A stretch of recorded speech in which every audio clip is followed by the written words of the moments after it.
मिल गया, ठीक है। चलो कंटिन्यू करते हैं, क्वेश्चंस और करते हैं। रेडी रहो, लिख रहा हूँ।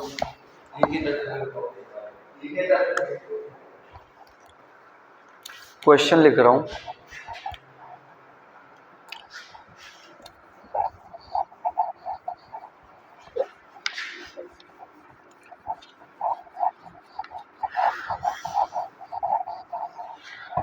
क्वेश्चन लिख रहा हूँ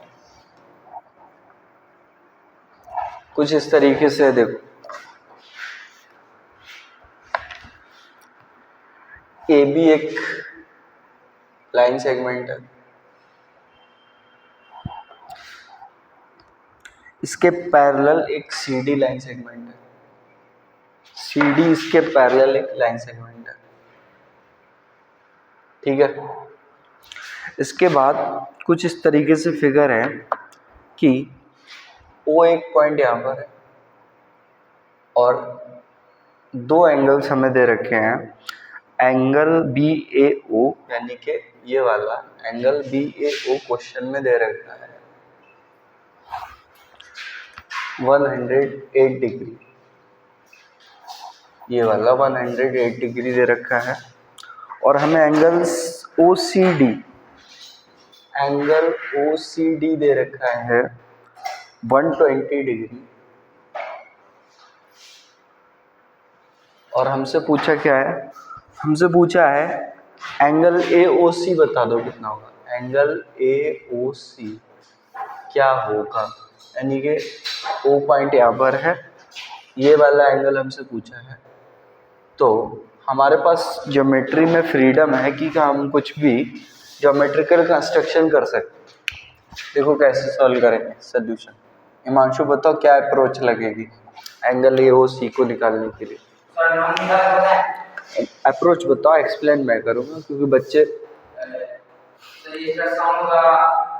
हाँ क्या अप्रोच लगाएं इसे निकालने के लिए। कुछ ज्योमेट्रिकल कंस्ट्रक्शन करना पड़ेगा। कुछ क्वेश्चंस हैं जिनकी ट्रिक्स आती है ना। स्टूडेंट लाइफ में सबसे मेन चीज़ होती है कि हमारे पास कोई काम तो होता नहीं और हमारी मेमोरी होती है बहुत अच्छी, पढ़ाई में ही हमें दिन लगाना होता है। टेस्ट होते रहते हैं, एग्जाम्स होते रहते हैं, हैबिट बनी रहती है, तो यूटिलाइज कर लेते हैं जितना स्टूडेंट लाइफ के टाइम को, उतना ही लाइफ टाइम काम में आता रहेगा। और थोड़ा मोटिवेट कर देता हूँ, और जो टाइम का यूटिलाइज नहीं करेगा, वेस्ट करेगा, वो ज़िंदगी भर पछताएगा। और अगर कोई स्टूडेंट लाइफ का टाइम यूटिलाइज कर लिया तो ज़िंदगी भर काम में आएगा, जैसे कि मैंने किया, फुल यूटिलाइज किया। मेरे प्रिय शिष्य हिमांशु ने किया है और कर रहा है। तो बोला तुमने लाइन खींच दी पैरेलल, सही बताया, बिल्कुल ट्रिक बहुत अच्छी मेमोरी है तुम्हारी। इसे मैंने नाम दे दिया ई एफ, ज्योमेट्रिकली कंस्ट्रक्ट किया। हमारे पास फ्रीडम है, ज्योमेट्री में हम कुछ भी कर सकते हैं। ई एफ को हमने ड्रू किया, E F such that, E F parallel such that, such that मतलब होता है ऐसा है कि, ऐसा है कि E F parallel to A B and E F parallel to C D, दोनों के पैरेलल है। अब अगर हम देखें तो हमारा क्वेश्चन हलवा बन गया कि ये वाला एंगल जो हमसे पूछा है, इस एंगल और इस एंगल का सम है, तो हम दोनों अलग अलग ये वाला एंगल और ये वाला निकाल करके जोड़ दें तो हमारे पास ये पूरा एंगल आ जाएगा। तो इसे निकालने के लिए क्या करेंगे कि हम अपनी ए ओ साइड को प्रोड्यूस इंडेफिनिटली या एक्सटेंड करेंगे, विस्तार करेंगे, और हम किसी को भी बढ़ा सकते हैं, लाइन सेगमेंट हो रहे हो बढ़ा सकते हैं। तब हमें दिख रहा है कि ए बी और ई एफ दो पैरेलल लाइन्स है। मैंने बोला एल और एम जब कॉन्सेप्ट समझाया था, तो ये वाला एंगल और ये वाला एंगल ए ओ ट्रांसवर्सल हुई, ये एंगल और ये एंगल कंसिक्यूटिव है, को इंटीरियर एंगल्स हुए। और अगर मैं इस एंगल को नाम दूं ए ओ एफ, तो A O F plus angle O A B जो कि हमें दे रखा है, उनका सम 180 डिग्री होगा। चलो हाँ, एंगल पूरे का, चलो देता हूँ टाइम। टाइम देता हूँ, तुम भी करो ऑनलाइन वाले वीडियो पॉज करके।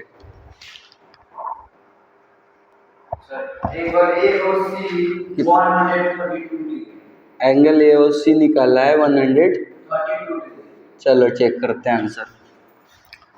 देखो angle A O F plus angle O A B equal to 180 degree sum of consecutive या को इंटीरियर एंगल्स। हाँ बोलो, मिस कोई गलती मिस्टेक हुई हो लिखने में तो बताओ।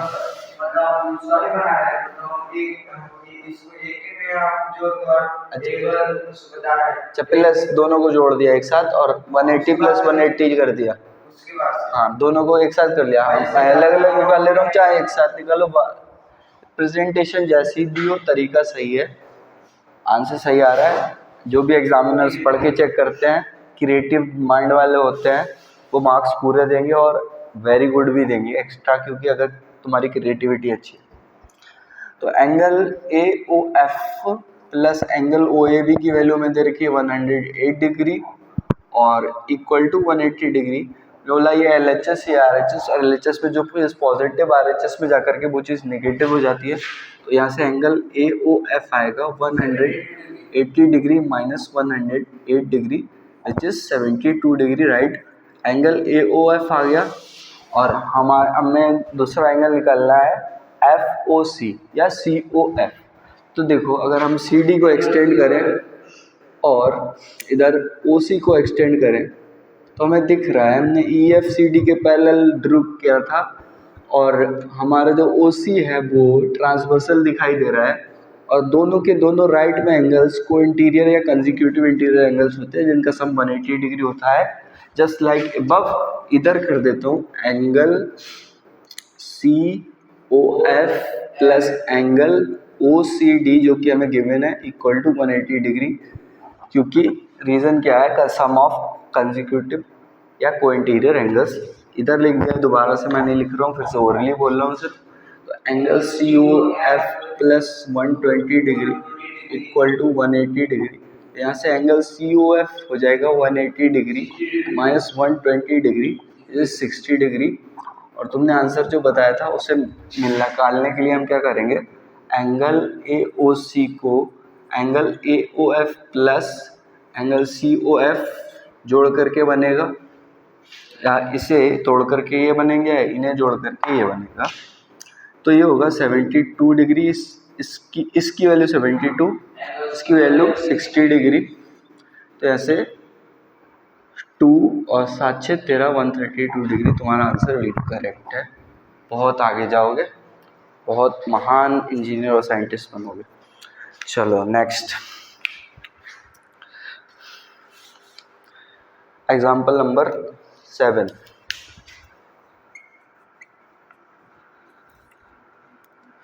अब क्लियर हो गया होगा कि मैं क्वेश्चन कहाँ से दे रहा हूँ, जहाँ से भी दे रहा हूँ फिलहाल तो क्वेश्चन लिखते हैं, हमें फोकस करना है कॉन्सेप्ट पे कि कैसा भी क्वेश्चन आ जाए।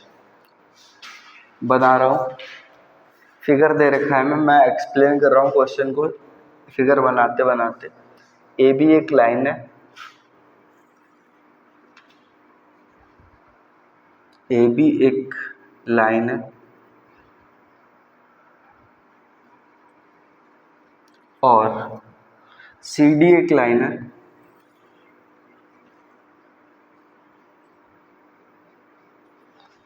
और क्या है, ई एफ इज एक ट्रांसवर्सल, ई एफ इस तरीके से एक ट्रांसवर्सल है, ई एफ एक ट्रांसवर्सल है और जी एच पे कट कर रही है ए बी और सी डी को। इसके बाद में G L and H M are the bisectors of the corresponding angles.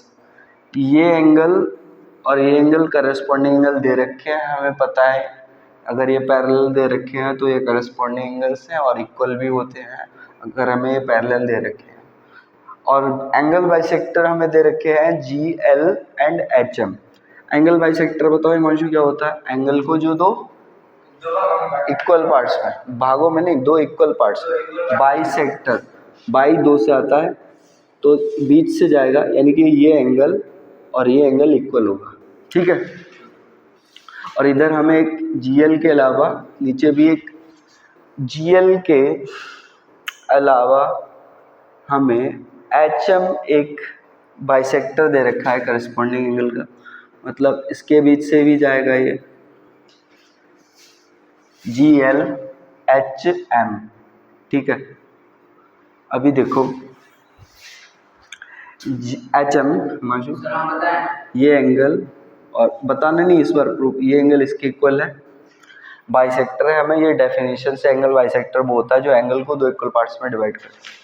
हमें टू प्रूव क्या करना है, टू प्रूव सीधे मैंने क्वेश्चन एक्सप्लेन कर दिया जो जो बातें हैं, और टू प्रूव मैं लिख रहा हूँ, बोला है टू प्रूव, एक मिनट रुक जाओ, टू प्रूव रुक जाओ, जीएल को हमें एचएम के साथ पैरेलल प्रूव करना है।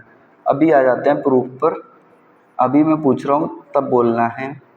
अब बताओ क्या अप्रोच लगाएंगे, एंगल, हाँ वो तो दे रखा है, गिवन है, मैंने पहले बोल दिया क्वेश्चन में, मैं लिखा नहीं है, मैंने बोल दिया है। हाँ ई एफ ट्रांसवर्सल है, ये भी गिवन है, ठीक है। आगे बोलो क्या अप्रोच लगेगी। और सर एंगल ईजीबी, हाँ 1/2, ठीक है, ठीक है। और एक एंगल जीएचडी ओवर बटा 2 हो गया, क्या होगा, इक्वल होगा। अप्रोच ठीक बताइए, चलो मैं क्लियरिटी के साथ में समझाता हूँ। देखो angle E G B equal to हमें दे रखा है एंगल जी एच डी, क्योंकि करस्पॉन्डिंग एंगल है, और किसके करस्पॉन्डिंग एंगल्स हैं, लाइंस ए बी और सी डी के पैरेलल, क्योंकि मैंने ओरली बोल करके क्वेश्चन समझाया, करस्पॉन्डिंग एंगल्स हैं। अब अगर हम इसका आधा कर लें दोनों साइड में, ऐसा है कि ये इस इक्वेशन बोला, इक्वेशन में, अच्छा इक्वेशन बोला, ठीक है, ये तो आइडेंटिटी हो जाएगा क्योंकि एंगल को डिग्री में मेज़र किया जाता है। और आइडेंटिटी में भी अगर हम दोनों साइड में कुछ भी करें, ऐड करें या सब्ट्रैक्ट करें या फिर डिवाइड करें या मल्टीप्लाई करें, कुछ भी स्क्वायर करें दोनों साइड या स्क्वायर रूट लें दोनों साइड, क्यूब करें या क्यूब रूट लें दोनों साइड, अलजेब्रा की बातें हैं, तो LHS RHS की हमेशा अगर इक्वल आती है, या हम यूँ कह लें अगर LHS RHS की इक्वल आती है तो हम जो भी इक्वेशन के साथ छेड़छाड़ कर रहे हैं वो ठीक है, और उल्टा अगर आइडेंटिटी या इक्वेशन है उसके दो साइड में जितनी बातें अभी मैं बोली वो करें तो जो आएगा रिजल्ट वो भी ठीक होता है। अलजेब्रा में बाकी मैं बहुत सारे वीडियो लेक्चर्स में ये बातें एक्सप्लेन कर चुका होऊंगा, क्योंकि मैं टाइम पर हर एक बात बेसिक से बेसिक बताता रहता हूँ कॉन्सेप्चुअल। तो अगर हम क्या कर रहे हैं, डिवाइडिंग बोथ साइड्स बाय 2, क्यों करा, क्योंकि हमें एंगल का हाफ चाहिए, इसलिए एंगल्स के दोनों का हाफ करा। कोई भी ट्रिक लगा रहे हैं, कुछ हमें प्रूव करना है या कुछ हमें चाहिए, उसी की वजह से लगा रहे हैं। और ये बातें हमें कैसे आइडिया लगेगा, एक तो हम बहुत ज़्यादा प्रैक्टिस करें, और दूसरा हम हिंट ढूंढ करके आगे बढ़ते जाएं। Angle E G B by 2 इसका half equal to angle D G H D by 2, यानी कि ये एंगल आ गया, ये RHS एंगल आ गया ये, ठीक है। या उल्टा भी बोल सकते हैं, ये वाला काम में लाएगा, ये वाला बोल दिया मैंने, ये वाला बोल दिया, अभी ठीक है, ये वाला काम में आएगा। तो ये वाला एंगल ये हो गया और ये वाला एंगल ये हो गया।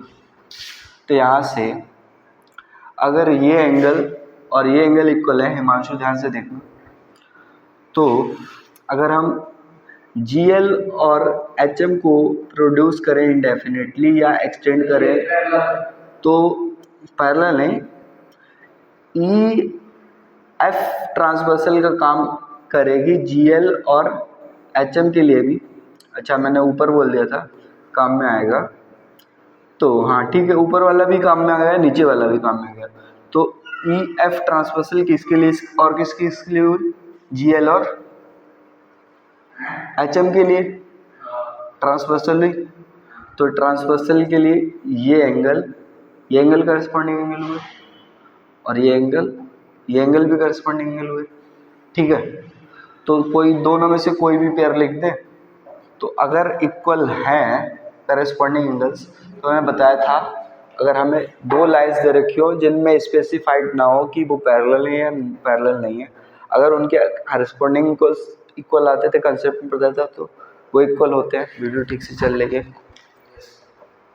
करस्पॉन्डिंग एंगल्स इक्वल हो तो लाइंस पैरेलल हो जाती, अल्टरनेट इंटीरियर एंगल्स इक्वल हो जाए तो लाइंस पैरेलल हो जाती थी। अगर कोएंजीक्यूटिव या कोइंटीरियर एंगल का सम 180 डिग्री आ जाए तो लाइंस पैरेलल हो जाती थी। ये बातें बताई थी।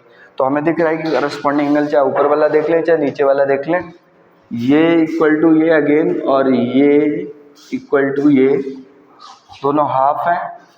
तो दिस इम्प्लाइज, अभी मैंने जितनी बातें बोली सीधे सीधे जीएल ज़्यादा टाइम वेस्ट नहीं करना है। एग्जामिनर्स जो कॉपी चेक करते हैं एग्जाम में, वो रिप्रेजेंटेशन देख करके समझ जाते हैं कि ये सब रटा हुआ होता है। तो G L is parallel to H M, और यहाँ पे लिख देना है proved. Examiners to the point बातें देखते हैं। प्रूव्ड में डबल ओ आएगा सिंगल ओ आएगा? हिमांशु बताओ स्पेलिंग में। प्रूव्ड में सिंगल ओ ही आएगा ना, एल बोल रहे शायद, ओ सिंगल एल। ठीक है, यहाँ तक बातें समझ में आई सारी? नोट करो।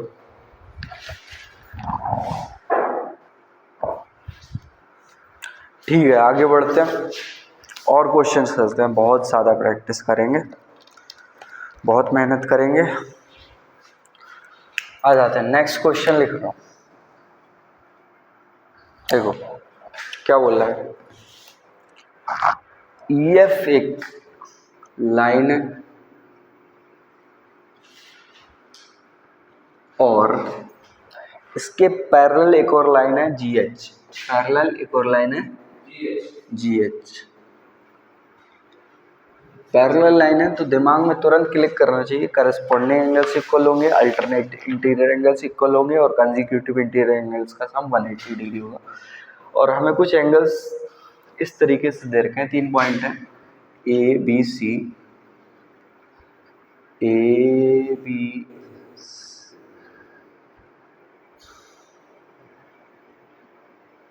ए बी और सी, इस तरीके से। ये एंगल दे रखा है हमें 100 डिग्री, और ये एंगल दे रखा है हमें 65 डिग्री। और हमसे पूछा क्या क्या है, ये एंगल ए बी सी पूछा है, एंगल बी सी ए पूछा है, एंगल सी ए बी पूछा है, एंगल सी ए एफ पूछा है। 4 एंगल्स पूछे। तो कुछ एंगल्स कई मेथड से निकल सकते हैं। मैं लिख रहा हूँ, गिवन दे रखा है हमें क्वेश्चन में। गिवन बोला है कि ई एफ लाइन पैरेलल है जी एच लाइन के। ठीक है, और आ जाते हैं, पूछा क्या है, जो जो पूछा वो भी लिख देता हूँ। बोला है find first angle A C B A B C. Second, अभी मैंने ओरली बोल दिया था, इस क्वेश्चन में रिटन राइट भी कर देता हूँ। एंगल बी ए सी पूछा है, क्या होगा? थर्ड हमसे पूछा है एंगल सी ए एफ, ये हो गया, ये हो गया, ये भी इससे पता करने के लिए ये भी पता होना चाहिए। और ये चारों लिख देते हैं, चारों ही फाइंड करेंगे। एंगल एक छूट गया ना, ए सी बी, चारों बताना है। तो आ जाते हैं, सबसे पहले सबसे आसान को निकालते हैं सोल्यूशन। देखो ए बी जो है, इसे एक्सटेंड या प्रोड्यूस करते हैं इंडेफिनिटली।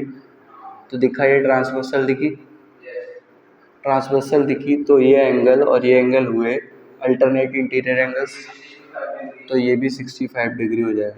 एक तो सीधे सीधे आ गया angle A P C equal to angle B A E equal to 65 degree, corresponding angles है और पैरेलल लाइंस तो दे ही रखी है, उसी के स्मूथ है।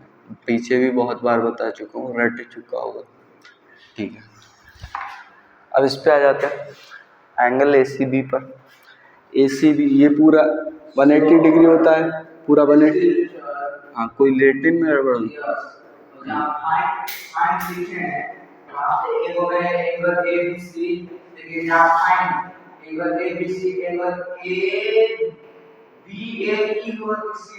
बी ए सी सही तो है, वही तो कह रहा हूँ। नहीं, बी ए ई वाला एंगल, बी ए ई ये हमें गिवन दे रखा है, करस्पॉन्डिंग लिखा है ना, हम निकाल कौन सा रहे, ए बी सी निकाल रहे, सही तो है, कंफ्यूज मत करो। बी ए सी भी निकालेंगे, अभी सब्र रखो, कंफ्यूजन हो रहा है तुम्हें, कभी कभी होता है, स्टूडेंट्स को हो जाता है, कभी टीचर्स को हो जाता है, मैथ होती है ऐसी, मैथ फंडामेंटल रूल्स ही हैं। अब आ जाते हैं, देखो इस वाले को निकालते हैं, इसे निकालने के बाद निकालने के लिए हमारे पास क्या हिंट है कि ये पूरा 180 होता है लीनियर पेयर ऑफ एंगल से, ये प्लस ये 180 होता है, तो ये वाला सीधा दिख रहा है 180 में से 100 माइनस करेंगे 80 आ जाएगा। तो यहाँ से एंगल लिख देते हैं सारी स्टेप्स दोबारा, angle A C B plus angle A C H equal to 180 degree sum होगा। क्यों? क्योंकि लीनियर पेयर ऑफ एंगल्स है, लीनियर पेयर ऑफ एंगल्स पिछले चैप्टर में पढ़ाया था। तो यहाँ से ए सी बी की वैल्यू हमने निकाल रखी है, नहीं निकालनी है एक्चुअली, ए सी बी की वैल्यू निकालनी है, और ए सी एच की वैल्यू हमें 100 डिग्री दे रखी है equal to 180 degree. L H S में 100 डिग्री प्लस का है तो आर एच एस में जाएगा ये माइनस का 100 डिग्री होगा, तो माइनस करेंगे तो 80 डिग्री आ गया, angle A C B 80 degree आ गया। अब हमें इस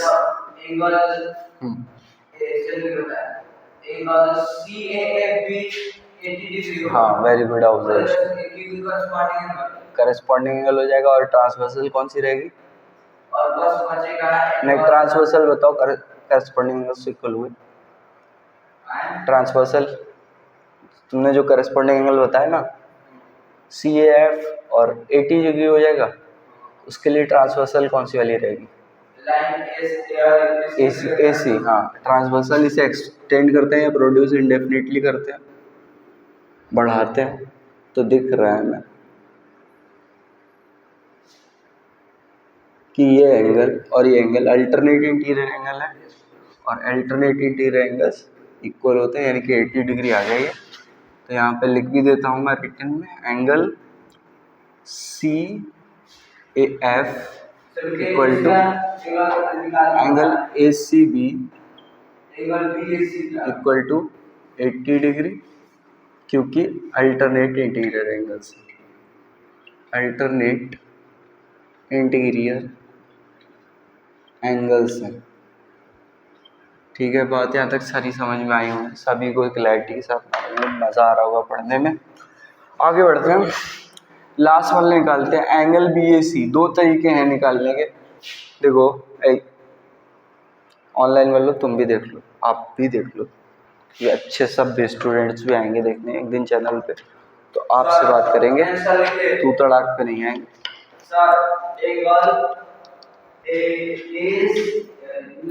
ये वाला निकाला कितना आया, बहुत आसान है, निकालो बताओ, 100। आर यू श्योर, पक्का, रॉन्ग है, 135 नहीं आएगा।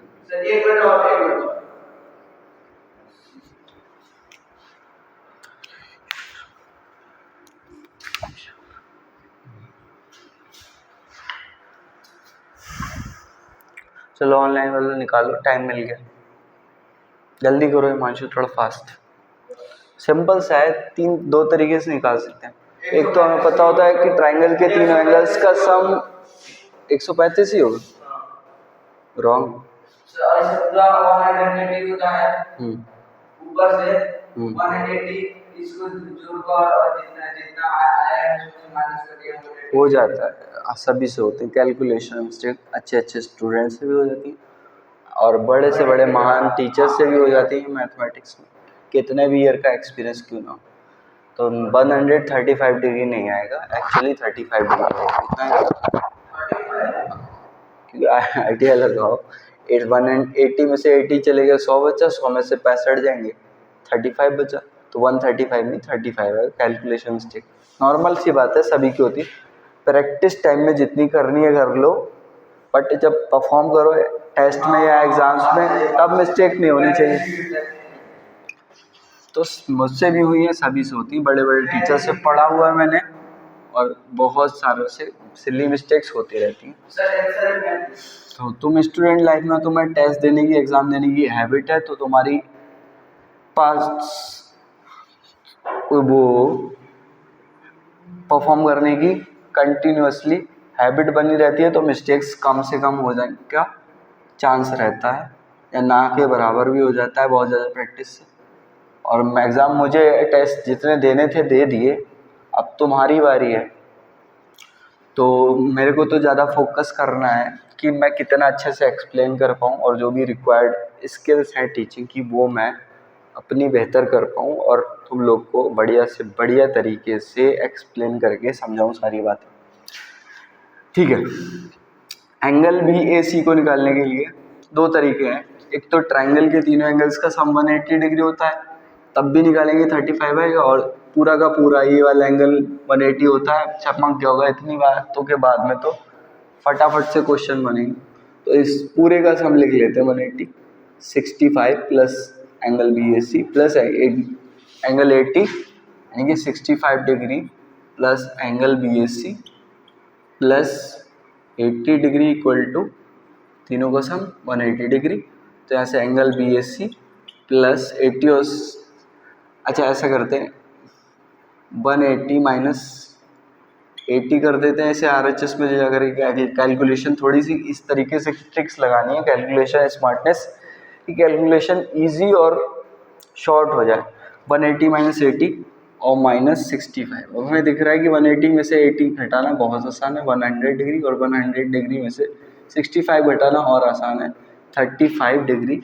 और अगर हम ये करते कि 80 में 65 जोड़ते और 180 में से माइनस करते, तो 80 में 65 जोड़ने में ज़्यादा टाइम लगता और 180 में से जो भी रिजल्ट आता है ऐड करके उसे माइनस करने में थोड़ा सा और तकलीफ होती। तो तकलीफ थोड़ी कम करने के लिए कैलकुलेशन ट्रिक्स या स्मार्टनेस, जो भी मैं बोल रहा हूँ वर्ड्स मेरे ध्यान से रखना, समझना, वर्ड्स के साथ साथ में जो मैं बात बोल रहा हूँ उसका जो मीनिंग है। तो एंगल BAC यहाँ से आ जाएगा 35 डिग्री, आंसर आ गया। ठीक है, आगे बढ़ते हैं और क्वेश्चंस करते हैं।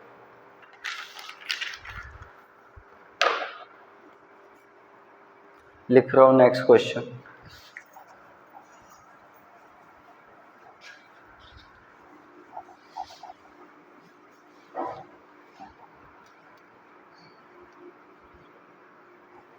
नेक्स्ट क्वेश्चन लिख रहा हूँ, बोल रहा हूँ, फिगर बता रहा हूँ, सीधे फिगर बना रहा हूँ। फिगर में मैं कुछ बातें दे रखी हैं, हमें कन्वर्स ऑफ थ्योरम लगाना है जो हमने पढ़ी थी, यानी कि जब उल्टा हो जाए बातें, कहानी सारी उल्टी हो जाए, करस्पॉन्डिंग एंगल्स इक्वल हो जाए तो लाइंस पैरेलल होती है, अल्टरनेट इंटीरियर एंगल्स इक्वल हो जाए तो लाइंस पैरेलल होती हैं, को इंटीरियर या कंसेक्यूटिव इंटीरियर एंगल्स का सम 180 डिग्री आ जाए तो लाइंस पैरेलल होती हैं। तो हमें लाइन पैरेलल प्रूव करने को अगर देखा दिया जाए, बोला कि प्रूव दैट, क्वेश्चन बोला है प्रूव दैट, जब लाइंस को पैरेलल करने के लिए प्रूव किया जाए तो हमें कन्वर्स सोचना है। Prove that CD is parallel to EF, और CD यहाँ पे ऐसे दिख रही है 75 डिग्री, ये एंगल हमें दे रखा है, और EF की तस्वीर अभी दिखाता हूँ, उससे पहले AB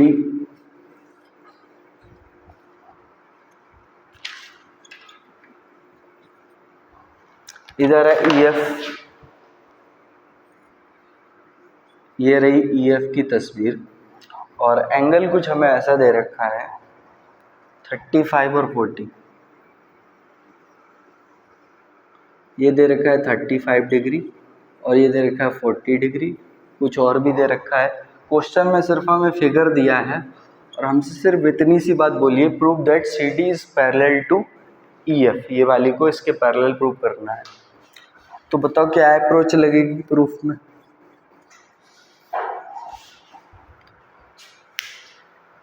मैंने बोला कन्वर्स सोचना है। अगर हमें लाइंस को इक्वल पैरेलल प्रूव करना है तो क्या क्या दिमाग में क्लिक करना चाहिए? अल्टरनेट इंटीरियर एंगल्स इक्वल हो जाए, कंसेक्यूटिव इंटीरियर का एंगल्स का सम 180 डिग्री हो जाए, ये प्रूव करना है। बताओ कैसे करें, क्या अप्रोच लगा?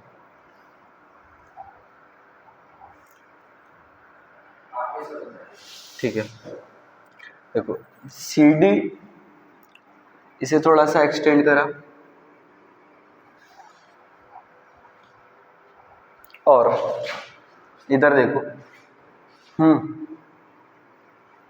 इस AB को एक्सटेंड करा। अभी हमें नहीं पता कि CD line AB line parallel है, बस हमने इन्हें एक्सटेंड करा और हमने अगर DA को एक्सटेंड करा दोनों साइड में, प्रोड्यूस किया इंडेफिनिटली, तो अगर हम ये पूरा एंगल देखें 35 + 40 डिग्री, ये वाला और ये वाला एंगल अगर हम निकालें एंगल्स, देखो हमें एंगल CDA दे रखा है 75 डिग्री और करस्पॉन्डिंग एंगल क्या है एंगल CDA के? अगर ट्रांसवर्सल AD है तो CDA का करस्पॉन्डिंग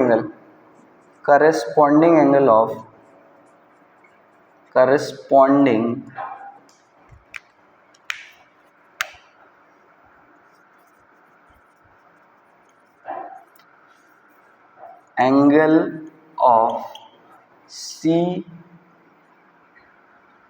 CDA होगा एंगल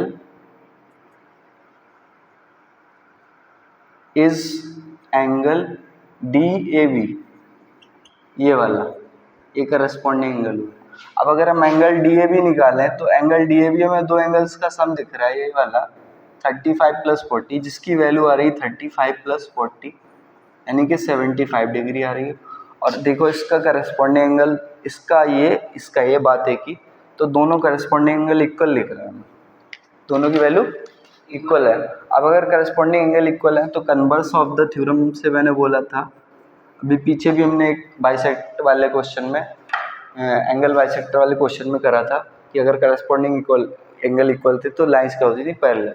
तो यहाँ से दिस इम्प्लाइज क्या लाइन पैरेलल होगी? CD लाइन जो DC रे है, कुछ भी लिख लें, CD लिख देते, चलो यहाँ पर रे या DC ही लिख देते, DC रे इज पैरेलल टू, रे दिख रही है, लाइन भी है, यहाँ पे तो रे है, AB रे हो लाइन हो कुछ भी हो, बात एक ही चलेगा, इसके पैरेलल है। अब इधर देखो angle BAE plus angle FEA क्यों करेंगे ऐड? इन्हें इससे एक्सटेंड करते हैं, EF को इधर किया, प्रोड्यूस इंडेफिनिटली, इस AE को हमने एक्सटेंड किया, प्रोड्यूस इंडेफिनिटली, तो हमें AE ट्रांसवर्सल दिखी एंगल FEA के लिए और एंगल BAE के लिए। और अगर हमें ट्रांसवर्सल दिखी इन दो एंगल्स के लिए जो कि कंसेक्यूटिव इंटीरियर एंगल्स हैं, अगर हम इन्हें जोड़ें angle BAE plus angle FEA equal to 40 degree plus 140 degree which is 180 degree. अब अगर दिख रहा है कंसेक्यूटिव इंटीरियर एंगल्स या को इंटीरियर एंगल्स का सम 180 डिग्री आ रहा है तो लाइन AB EF के पैरेलल होगी। तो दिस इम्प्लाइज रे या लाइन बोल देते हैं यहाँ पे, क्योंकि एक्सटेंड किया प्रोड्यूस इंडेफिनिटली, तो जो भी है अब ऐसा करते हैं, एरो हटा ही देते, कन्फ्यूजन खत्म करते हैं। एग्जामिनर्स इतने स्मार्ट तो होते ही हैं, उन्हें भी सारी बातें पता होती हैं, रटी होती हैं। जैसे भी रिप्रेजेंटेशन देते हैं हम समझ जाएंगे, पूरे मार्क्स मिल जाएंगे। A B parallel to E F. अब एक पीछे एक और बात बताई थी कि अगर एक लाइन ए बी, नहीं, दो लाइन्स अगर सेम लाइन के पैरेलल हो, डीसी लाइन ए बी के पैरेलल है और E F line A B के पैरेलल है, तो दो लाइन्स जो सेम लाइन के पैरेलल होती हैं वो आपस में भी पैरेलल होती हैं। दिस इम्प्लाइज ये वाली डीसी लाइन ई एफ के पैरेलल होगी। दिस इम्प्लाइज जो हमसे प्रूव करने को बोला था, सी डी या डी सी बात एक ही है, डी सी को सी डी लिख देते हैं, is parallel to E F. बहुत आसान था, प्रूव्ड।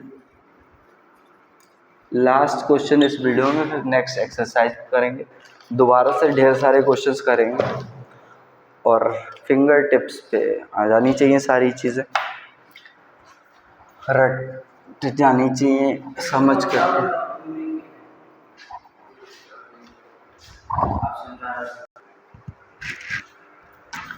ठीक है, आगे बढ़ते हैं, लास्ट कर लेते हैं इस वीडियो में। और यहाँ तक आ गए होगे तो डेफिनेटली बहुत सीरियस स्टूडेंट होगे और बहुत मज़ा भी आया होगा पढ़ने में। चलो क्वेश्चन कर रहा था, लिख रहा हूँ। कन्वर्स थ्योरम पे है, पहले हिंट दे रहा हूँ। जब भी लाइंस प्रूव करने को आए तो उल्टा सोचेंगे, एंगल्स के बारे में सोचेंगे, तीनों करस्पॉन्डिंग एंगल्स। देख लो क्वेश्चन में क्या है, बहुत सिंपल सा क्वेश्चन है। एक लाइन दे रखी है एल,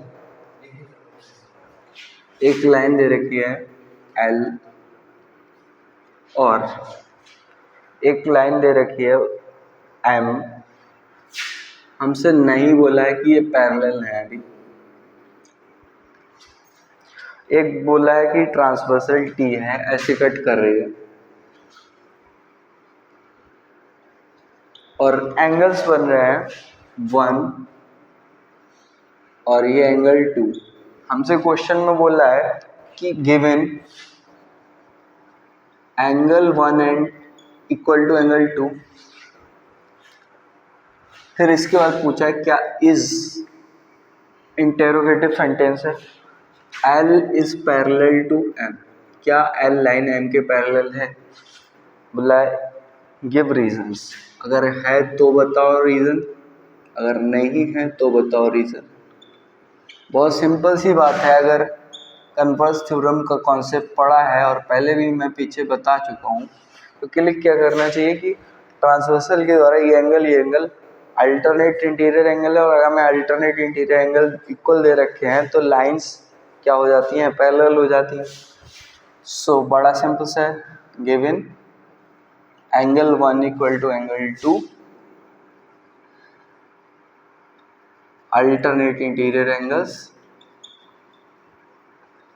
और अगर अल्टरनेट इंटीरियर एंगल्स इक्वल हैं तब जो ट्रांसवर्सल के द्वारा लाइन कट की गई हैं वो लाइंस एल और एम पैरेलल हो जाती हैं बाय द कन्वर्स थ्योरम।